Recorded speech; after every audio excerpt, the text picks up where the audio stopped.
17 December 2025 அன்று தமிழ்நாடு மாநில சிறுபான்மையினர் ஆணையத்தின் தலைவர் மாண்புமிகு அருட்தந்தை ஜோ அருண் அவர்கள் மாண்புமிகு தமிழ்நாடு முதலமைச்சர் அவர்களை தலைமை செயலகத்தில் சந்தித்து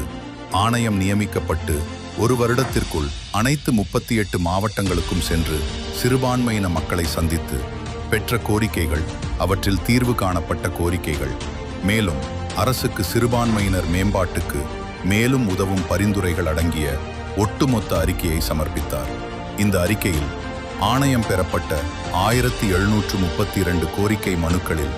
1386 மனுக்களுக்கு